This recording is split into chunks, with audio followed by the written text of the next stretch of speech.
Shalom, selamat sore.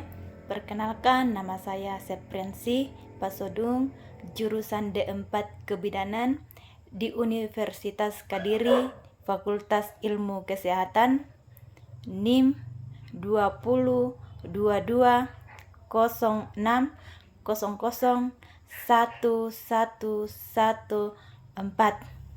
kelas A. Pada kesempatan ini saya akan melakukan demonstrasi penanganan atonia uteri.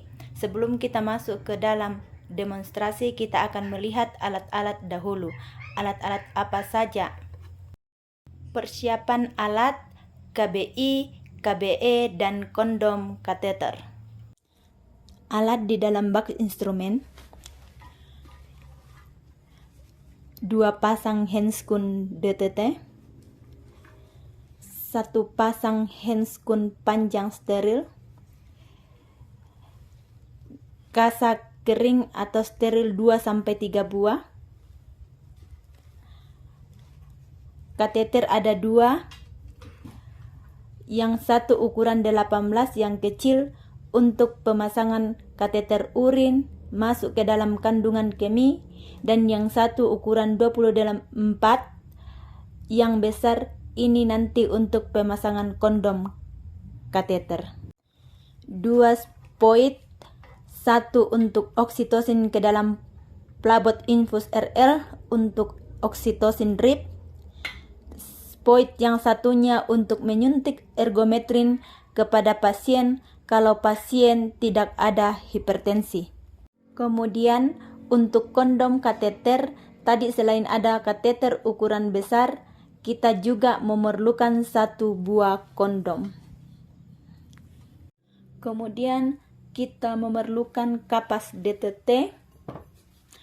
Untuk vulva hygiene 5-7 buah, bengkok, cairan RL atau NaCl dan infuset, kemudian gel, handuk, kemudian tali pengikat yang lembut tapi tidak tajam dan kuat juga,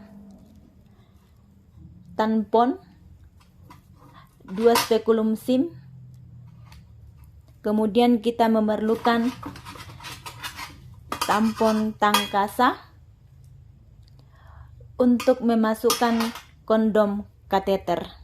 Kemudian ada safety box, ada tempat sampah infeksius dan ada tempat sampah non infeksius dan baskom klorin.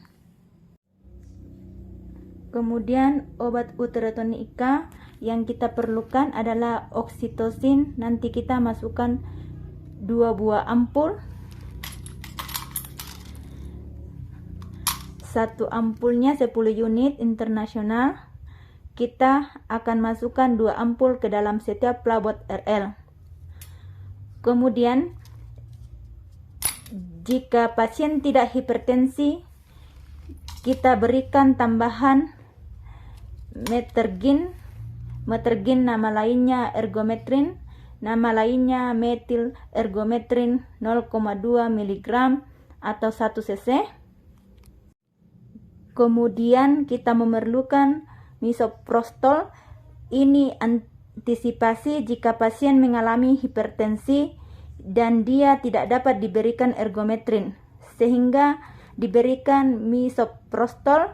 Memberikan misoprostol 3-5 tablet via anus atau 600-1000 mg. Kemudian pelindung diri, penutup kepala, kacamata atau face shield, masker, gaun, celemek, sepatu boot atau yang tertutup. Itulah alat-alat pertolongan atonia uteri. Langkah-langkah pertolongan atonia uteri adalah cuci tangan 7 langkah sebelum tindakan, karena kita akan mau memakai sarung tangan panjang, jadi kita cuci sampai di siku dan keringkan dengan handuk. Cuci tangan, kemudian dikeringkan dengan handuk. Cara mengeringkan begini. Ini. Kemudian ini. Selesai. 1, 2, 3. Pakai sarung tangan DTT. Kita ambil sarung tangan kanan yang pendek dulu. Pakai handscoon yang kanan saja dulu. Kita pakai yang kanan saja dulu.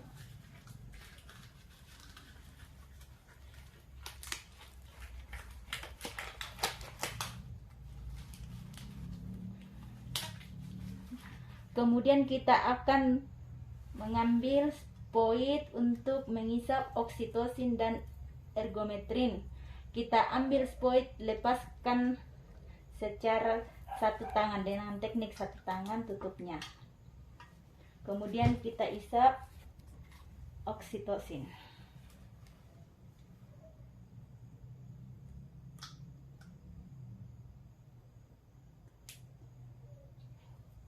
Kemudian kita buang ke safety box.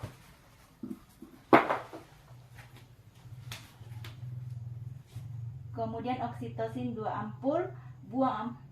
Kemudian kita ambil ampul yang kedua lagi.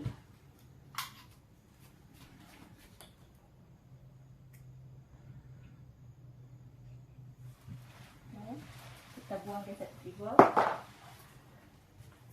Kemudian kita tutup spoid dengan satu jari, satu tangan.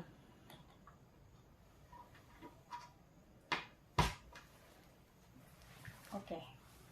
Kemudian kita sedot lagi untuk ergometrin. Kita mengambil spoid, kemudian kita buka dengan satu tangan. Kemudian kita ambil ergometrin, diisap.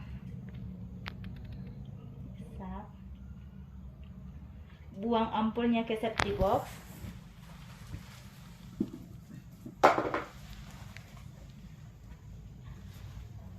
Tutup spoid dengan teknik satu tangan.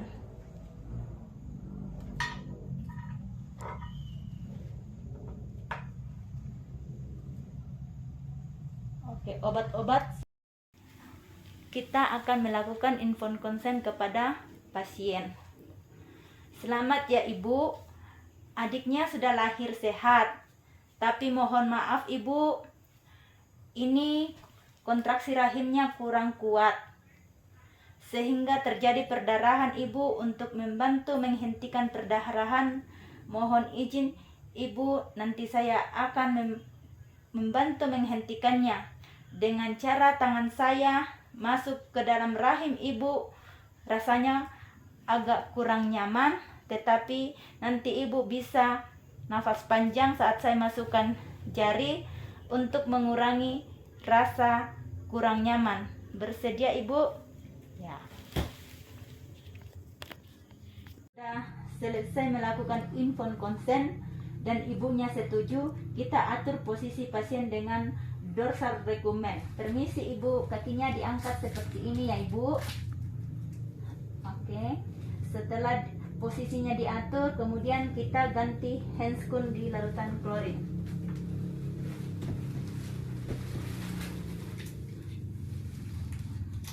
Kita kasih keluar handscoon dan disampaikan. Oke. Bukan vulva hygiene, kita memakai handscoon. Kita memakai handscoon sebelah kanan.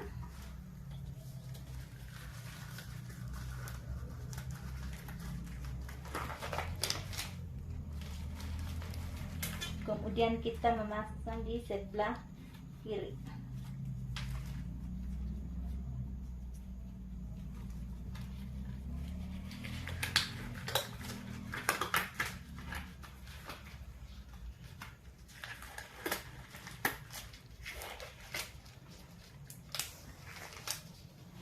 Kemudian kita akan melakukan vulva hygiene. Dekatkan bengkok. Ini bengkok. Kemudian lihat posisi bengkok sebelah di dalamnya menghadap ke pasien. Ini sudah dibuat secara ergonomis. Terima kasih. Kita mengambil kapas DTT.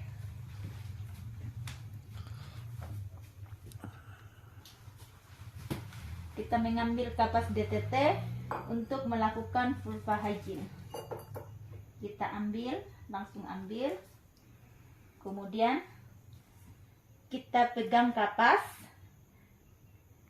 yang satu dipegang, kemudian yang lain digenggam. Diusap dulu labia mayora kiri. Ini diusap. Satu, buang. Kemudian labio mayora kanan. Kemudian kita buka labia mayora, kemudian kita usap labio minora kiri. Permisi Bu. Kemudian labio minora kanan. Terakhir kita usap dari vestibulum sampai ke perineum sampai ke anus. Selesai untuk vulva hygiene. Kemudian kita akan memastikan kandung kemih penuh atau tidak. Kita meraba kantong kemih. Permisi Ibu. Kantong kemih teraba tegang dan membesar, berarti kantong kemih penuh. Maka kita lanjut pemasangan kateter untuk mengeluarkan urin. Kita mengambil kateter dengan memegang pangkal dua-duanya. Kemudian kita oles dengan gel untuk mengurangi rasa nyeri saat kita memasukkan. Kita pakai kateter ukuran yang kecil, yaitu 18. Kita dekatkan bengkok dan pangkal kateter kita letakkan satu. Kemudian, permisi Ibu, saya akan memasukkan dan tolong Ibu tarik napas panjang. Kita masukkan ke dalam uretra secara pelan-pelan sekitar 5-7 cm. Oke, kita masukkan. Tarik napas panjang Ibu.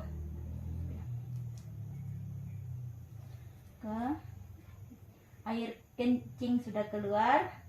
Kemudian kita raba dan kita bisa tekan sedikit suprapubis atau kandungan kemih. Boleh kita tekan sedikit sampai urin berhenti mengalir. Kita tekan. Setelah urin berhenti mengalir, kita singkirkan bengkok.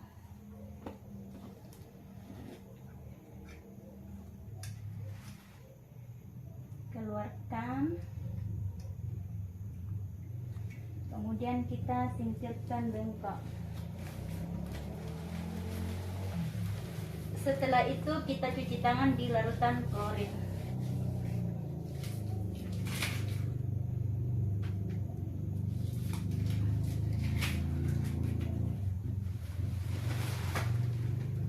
Oke.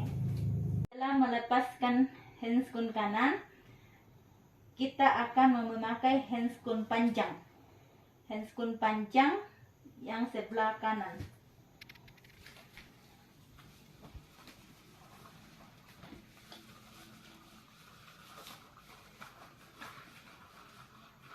Pastikan jari-jari semua sudah masuk. Kemudian kita tarik ke atas sampai tidak ada yang terlipat. Sampai pangkal atas habis. Oke. Sudah. Kemudian kita akan membersihkan vagina pasien dengan kasa steril. Ambil.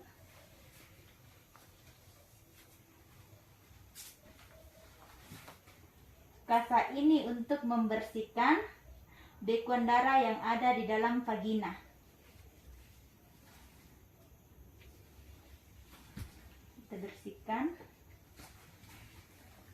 Permisi Ibu.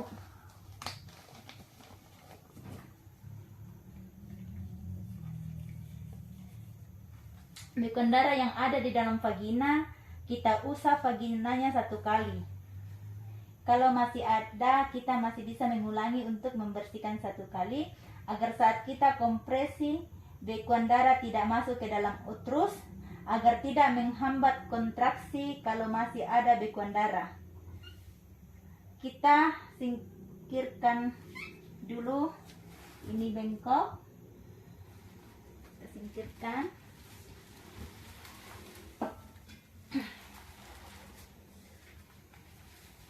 Kemudian kita melakukan kompresi bimanual internal. Oke. Kita akan memasukkan tangan kanan secara obstetrik. Permisi Ibu, saya akan memasukkan tangan saya ke dalam rahim Ibu, Oke, berarti secara obstetrik berarti kita menyatukan jari, ujung jari begini. Seperti ini, mencari diameter yang kecil agar tidak menyakiti Ibu. Oke. Kita kasih masukkan, dan kita buka labia mayora. Kita masukkan. Ibu tarik napas ya Ibu, tarik napas panjang. Karena tangan saya mau kasih masuk. Kemudian kita tekan dulu komisura posterior. Ini komisura posterior. Di atas kongsigis kita tekan. Kemudian kita kasih masuk untuk mengurangi rasa nyeri. Permisi Ibu, tarik napas panjang. Oke. Sampai di dalam serviks. Ini tangan sudah sampai di dalam serviks. Kemudian ujung jari tangan kita melekat di atas serviks. Ini di atas serviks. Ini namanya fornix anterior. Berarti jari-jari mengepal dan ibu jari harus menghadap ke dalam. Ini ibu jari harus sebelah dalam. Oke. Kemudian tangan kita harus menghadap horizontal atau ke atas. Ini tangan kita harus menghadap ke atas. Agar yang menekan bagian uterus adalah bagian panjang, bukan bagian yang tajam. Ini kasih begini.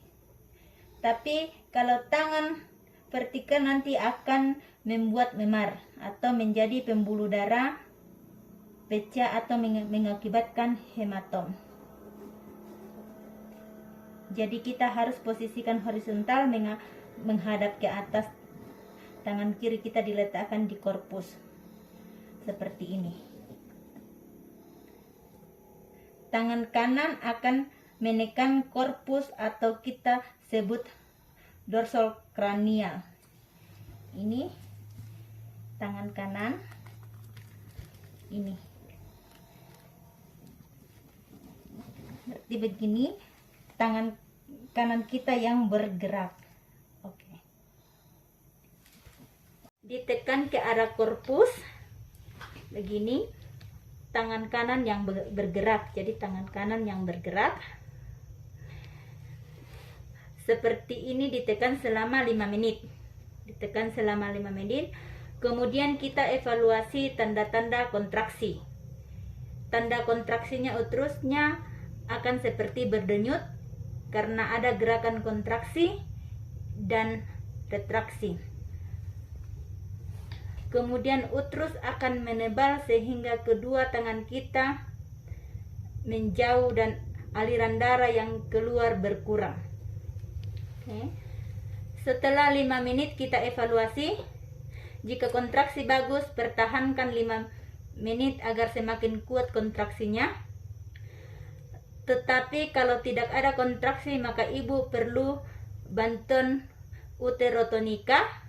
Oleh karena itu, kita akan mengeluarkan tangan kanan untuk menyuntik uterotonika dan memasang infus oksitosin.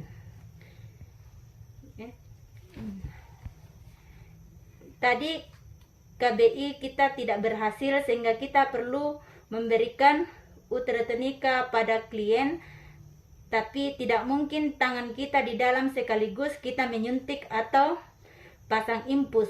Maka kita harus meminta bantuan keluarga untuk menggantikan KBI ke kita.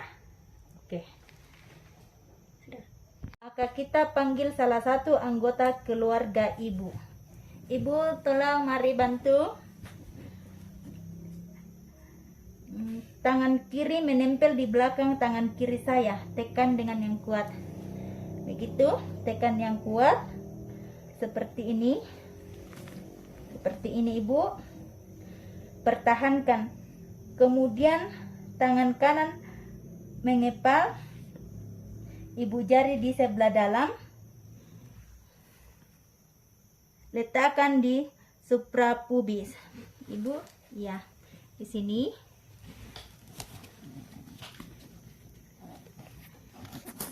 Suprapubis.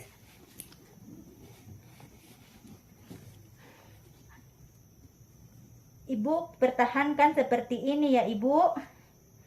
Oke, kalau sudah yakin keluar, tangan kiri membuka labia mayora.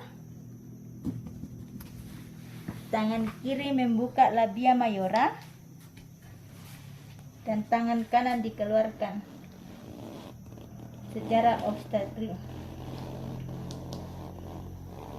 Permisi Bu, saya keluarkan tangan saya secara pelan-pelan. Ibu tolong tarik napas yang panjang Ibu. Oke.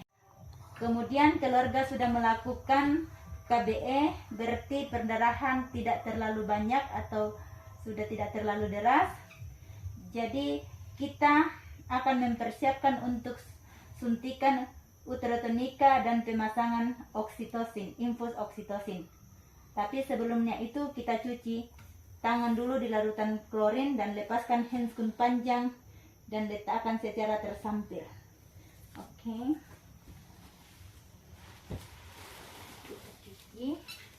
Dan lepaskan handscoon panjang.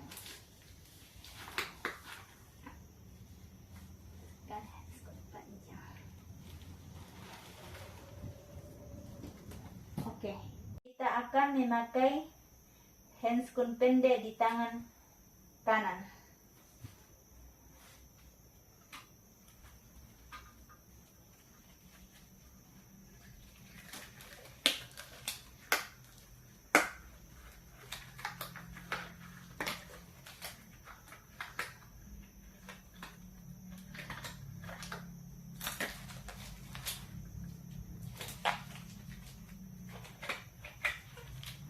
Oke.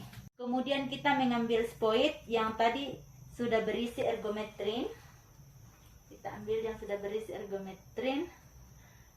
Kita akan suntikan ke bokong ibu atau paha atas ibu. Kemudian lepaskan tutus spoid dengan teknik satu tangan. Kemudian kita ambil kapas alkohol untuk desinfektan untuk suntikan ergometrin. Permisi Ibu, saya akan mau suntik. Kita desinfektan.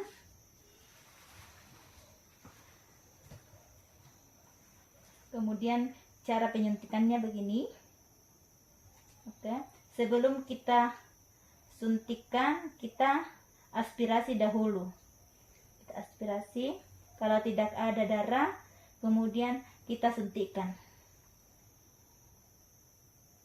Kita suntikkan. Oke, sudah. Kemudian spoid langsung dibuang ke safety box, tidak perlu ditutup.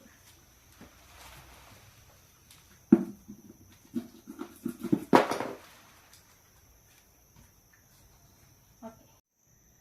Oksitosin 20 unit atau 2 ampul yang sudah kita siapkan, kita kasih masuk ke dalam RR. Ini sudah kita siapkan dan kita mau suntikan ke dalam RR. Tapi sebelumnya kita buka penutup spoid dengan satu tangan. Kemudian kita suntikkan ke dalam. Kita suntikkan ke dalam dari bawah. Ini.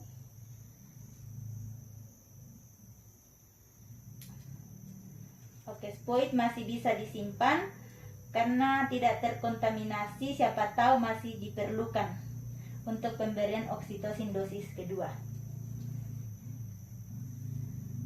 Kita tutup dengan satu jari dan kita simpan.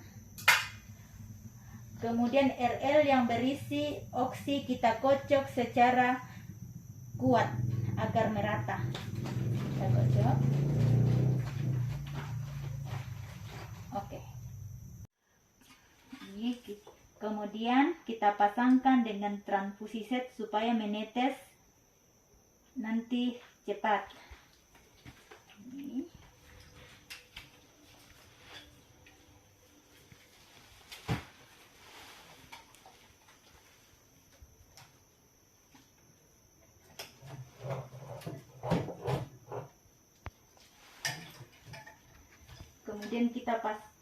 Kemudian kita pasang ke klien. Kita pasang. Kemudian tetesan yang kita atur loss supaya habis dalam waktu 10 menit. Tetesannya kita kasih loss, kasih full supaya habis di dalam waktu 10 menit. Dalam 10 menit waktu bisa kita manfaatkan untuk persiapan kondom kateter. Oke. Kita ambil kateter nomor yang besar atau 24. Ini. Kateter yang nomor 24. Kemudian kita ambil kondom yang tadi sudah disiapkan. Kondom. Kateter kita masukkan ke dalam kondom. Kita tarik pangkal kondom. Ini kita kasih masuk. Kemudian kita tarik pangkal kondom. Begini. Kemudian karena kedalaman uterus sekitar 5-7 cm, berarti dari 5-7 cm dari ujung kateter akan kita ikat. 5-7 kita ikat.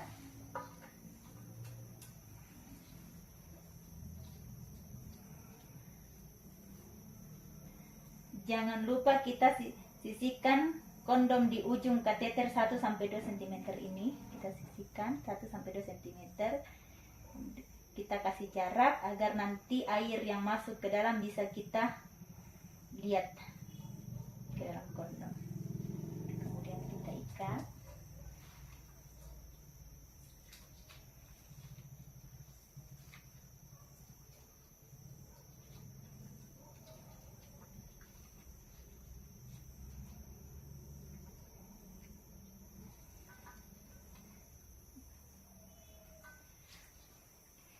Kita akan ikat dengan tali yang kuat tapi lembut. Tali jangan sampai menekan kateter. Kita bisa ikat 2 kali ini, tidak menekan kateter, karena kalau menekan kateter itu tidak bisa keluar. Kemudian setelah itu kondom kateter sudah siap, kita simpan dulu. Oke. Kemudian kita persiapkan surat rujukan untuk mengantisipasi jika pasien tidak tertangani. Kemudian kita kembali lihat ke cairan infus, ternyata sudah habis. Kemudian kita ulangi lagi, 1 pelabot RL diberikan oksitosin 2 ampul. Lagi diatur masih loss clamp. Kemudian ini sudah diberikan dengan oksitosin 2 ampul. Kemudian kita pasangkan lagi karena yang satu sudah habis. Ini kita ganti.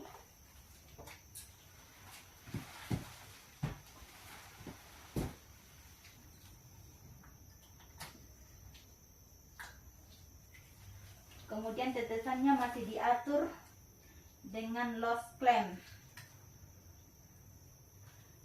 Selesai diatur, Kemudian kita akan cek kontraksi, kita raba fundusnya.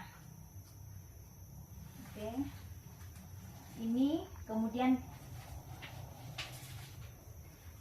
kita raba fundusnya. Ini tadi masih sementara di KBE oleh keluarga. Jadi kita raba di sela-sela tangan keluarga. Oke. Kalau sudah ada tanda kontraksi, berarti kita berhenti. Lanjutkan pengawasan intensif, berarti selesai, berarti kasus tertangani. Tetapi kalau tidak ada tanda kontraksi, berarti tidak tertangani, berarti kita boleh melakukan KBI lagi 1-2 menit dengan teknik yang sama seperti tadi, yaitu memakai handscoon panjang.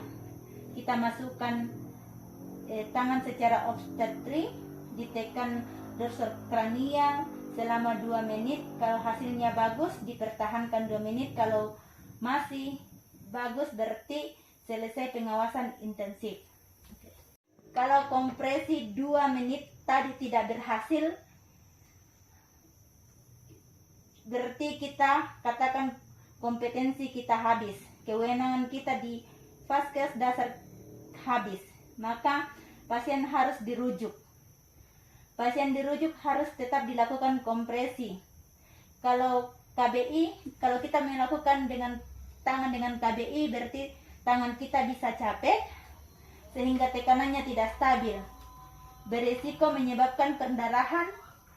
Apalagi KBE, paling efektif adalah kita menggunakan kondom kateter yang sudah kita siapkan tadi. Oke.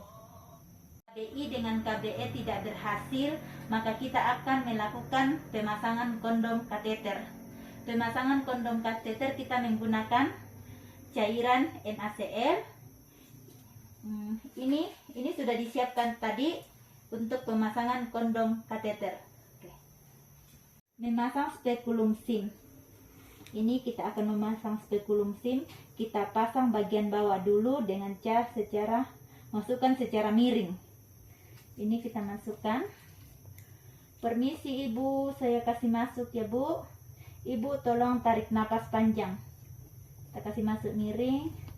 Kemudian kita kasih ke bawah. Selesai itu kita masukkan yang sebelah atas lagi. Permisi Bu, saya kasih masuk lagi ya Bu. Kita kasih masuk, kemudian kita kasih masuk miring. Oke. Setelah spekulum masuk atas dan bawah, kemudian kita lihat serviksnya. Oke, kita lihat serviksnya. Kalau serviksnya cukup lurus, tidak usah kita tarik dengan tampon tang. Kita lihat serviksnya sudah lurus, berarti tidak usah kita tarik dengan tampon tang. Oke. Langsung kita masukkan kondom kateternya. Kita pegang seperti ini. Kita pegang seperti ini dengan menggunakan tampon tang. Kemudian kita masukkan ke serviks. Kita masukkan ke serviks sampai tali di luar serviks. Kita masukkan ke serviks. Oke. Kemudian sampai tali di luar serviks. Ini berarti ini talinya sampai di luar serviks. Jadi ikatannya ada di luar. Ini ikatannya ada di luar serviks. Kemudian pangkal kondom juga ada di luar. Ini pangkal kondom ada di luar.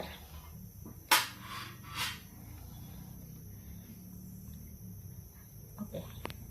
Ini pangkal kondom ada di luar karena sehingga kalau dia bocor, dia langsung mengalir keluar, airnya mengalir keluar.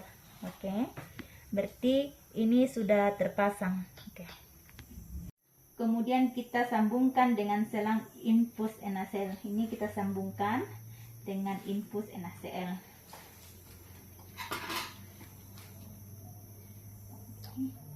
Kita pasang seperti ini. Kemudian klemnya kita kasih los. Ini klemnya kita kasih los supaya airnya bisa masuk. Ini airnya bisa masuk.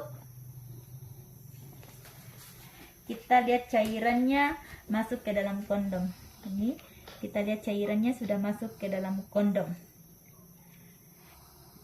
Ini cairannya sudah masuk ke dalam kondom. Kita ingat kapasitas uterus kita adalah sekitar 300 sampai 500 cc.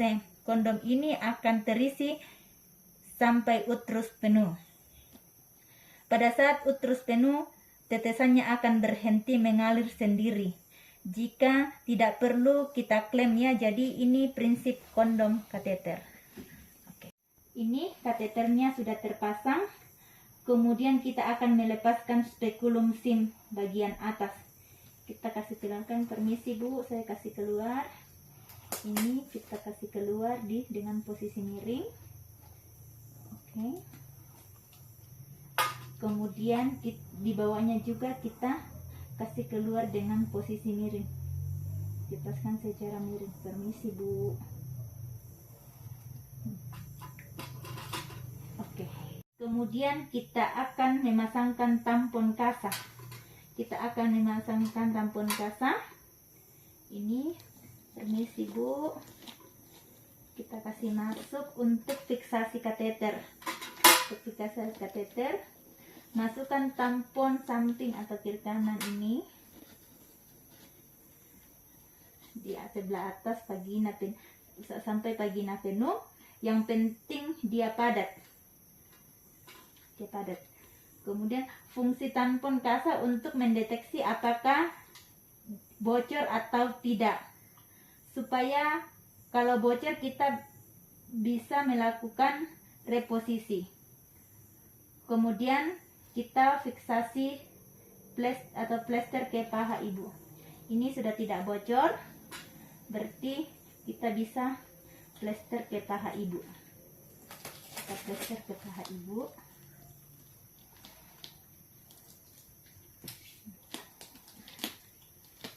Kita plester. Kemudian pasien kita rujuk. Kondom kateter kita pasang selama 1 kali 24 jam sampai 2 kali 24 jam. Setelah itu kita ganti. Harapannya kita sampai ke rujukan lebih cepat sehingga tidak perlu mengganti kondom kateter. Selama di perjalanan kita cek bocor atau tidak. Kalau bocor kita reposisi. Demikian penanganan atonia uteri dari langkah KBI. Kemudian kita meminta bantuan untuk KBE. Kemudian memberikan uterotenika dan cairan. Kemudian kita evaluasi, ternyata kali ini kita masih gagal menangani atonia, sehingga pasien harus dirujuk ke vaskes rujukan. Kita harus pasang kondom kateter. Pasien sudah pasang kondom kateter, kita akan berangkat untuk merujuk. Selanjutnya di vaskes rujukan akan diberikan oleh dokter.